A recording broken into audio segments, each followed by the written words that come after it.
It's being called a medical first in North America. A woman in Ontario decides to donate part of her liver to a complete stranger. And her decision, that one decision, is helping to potentially save the lives of many more people. Let's go to Michael, who has the details on the surgery. This is one of those cases, Michael, is it not? The surgery took place last July. It takes a while till everyone's safe and the story can become public. Exactly, and public is what this story is now, Heather. And let's begin here with that woman you're talking about, a 38-year-old woman from Peterborough, Ontario. Now, her name is Kelly Bryan, and she made this huge act of generosity, deciding to donate a part of her liver to a patient with whom she had no relation, who she did not even know, in a procedure that is described as a live liver transplant. Now, underline the word here, live, because often we talk about transplants from deceased patients. We speak less of live transplants.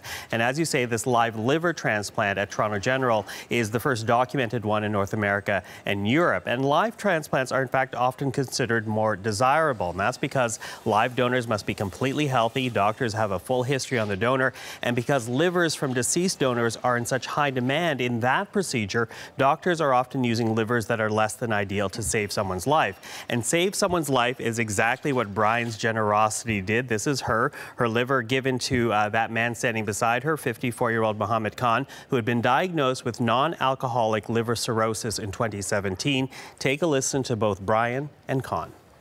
Although they're not my friend or family member, they're still someone else's friend, family, loved one, and they deserve the gift of life and a new liver. To my donor, I would like to say that I have the deepest regards for you. I appreciate from the depth of my heart.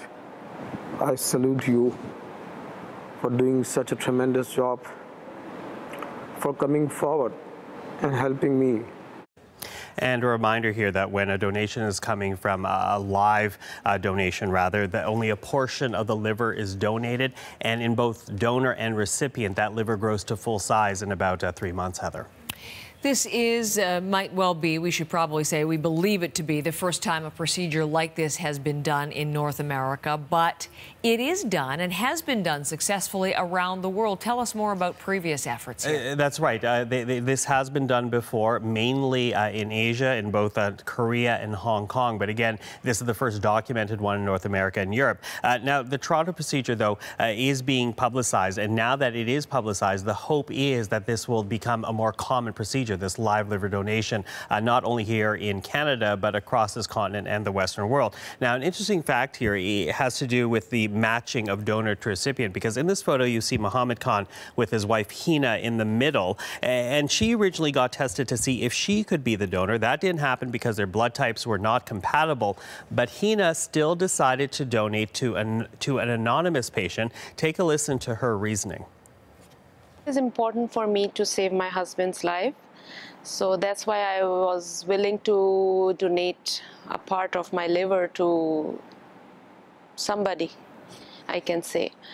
So it will save, at the same time, it was like saving 2 people's lives at the same time.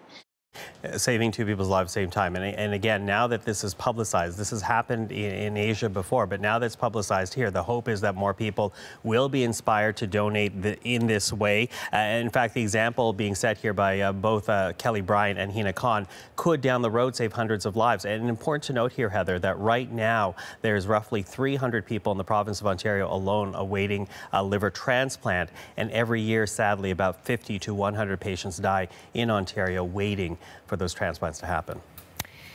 Michael, what a beautiful story. Thank you for bringing it to us this morning.